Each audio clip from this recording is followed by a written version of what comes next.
Right out of the gate, All's Fair had a concept that sounded pretty juicy: an all-female divorce law firm in LA, starring Kim Kardashian as Allura Grant, side by side with heavyweights like Naomi Watts, Glenn Close, Sarah Paulson, and Niecy Nash. It premiered on November 4th, 2025, on Hulu and via Disney Plus internationally. Expectations were high: glamour, power, female empowerment, the kind of law firm meets luxury lifestyle that reads like high gloss. But then came the critics. Shockingly, the series launched with an almost unheard of 0%, or near that, on the review aggregator Rotten Tomatoes. One review from The Guardian bluntly said, "I did not know it was still possible to make television this bad." One critic compared Kim's performance to a peaceful liberal democracy being invaded by Genghis Khan. Others called the dialogue a tsunami of clunking cliché that sinks the show in its first 5 minutes. And as one review said, "This isn't just bad TV. It might be the worst TV drama ever made." Some viewers started tuning in because of the bad reviews. When the storm hit, Kim Kardashian didn't hide under the desk. She leaned into it. On Instagram, she posted a carousel: her glamorous red carpet looks, self-shots, cast photos, and screenshots of brutal reviews. Then she wrote, "Have you tuned into the most critically acclaimed show of the year? So, what can we learn? If you get slammed, you don't have to disappear or pretend nothing happened. You can respond, reflect, maybe even remix the moment into something meaningful." And yes, we'll get into tips for doing your version of that soon.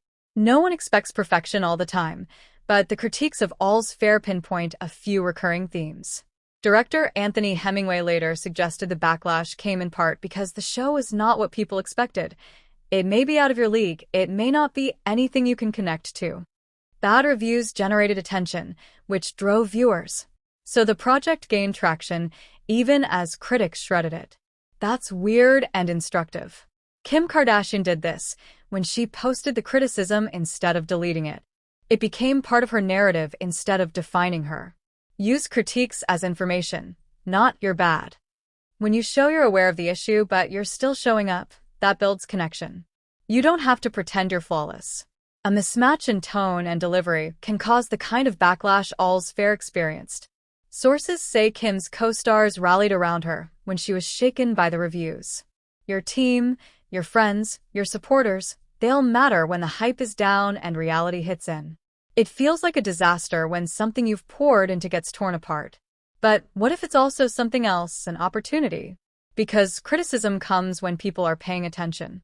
And visibility comes even when things aren't perfect.